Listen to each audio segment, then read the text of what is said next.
আমার মাটি আমার দেশ কর্মসূচির অঙ্গ হিসেবে সব জেলা থেকে বিজেপির সদর দপ্তরে মাটির কলসগুলি নিয়ে আসা হয় এবং বিজেপি রাজ্য সভাপতি রাজীব ভট্টাচার্যের হাতে তুলে দেয় জেলা সভাপতিরা।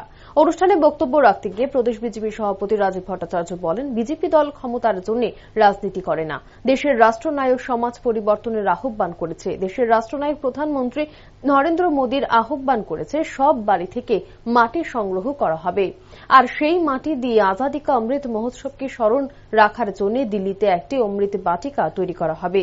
তারই অঙ্গ হিসেবে ত্রিপুরার ভারতীয় জনতা পার্টির কার্যকর্তারা বাড়ি বাড়ি থেকে মাটি সংগ্রহ করেছে। আগামী দিন ত্রিপুরা থেকে এই মাটি দিল্লির উদ্দেশ্যে রওনা হবে। অভিনন্দন এবং শুভেচ্ছা জানাচ্ছি। আমরা সবাই জানি যে ভারতীয় জনতা পার্টি আমরা শুধু ক্ষমতার জন্য রাজনীতি করি না, আমরা আমাদের দেশের রাষ্ট্রনায়ক এই সমাজ পরিবর্তনের কথা বলছি। বারবারই একটা কথা বলছেন, এই সমাজকে পরিবর্তন করে এই রাষ্ট্রকে এক জায়গায় নিয়ে আসে।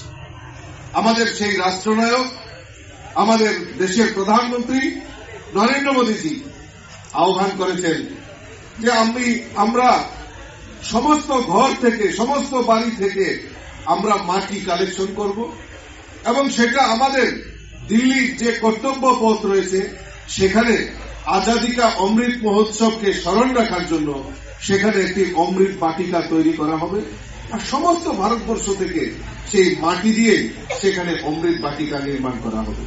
তারই অঙ্গ হিসাবে আমরা ত্রিপুরা রাজ্যেও আমাদের ভারতীয় জনতা পার্টির দেবদুর্লভ কার্যকর্তারা গত দুদিন ধরে প্রত্যেকের বাড়ি থেকে, বুথ স্তর থেকে এই মাটি কালেকশন করেছেন।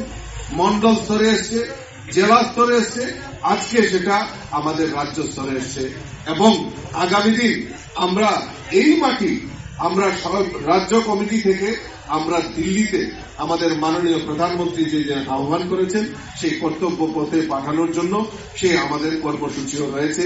আমার পূর্ববর্তী বক্তা আপনাদের সামনে তুলে ধরেছে।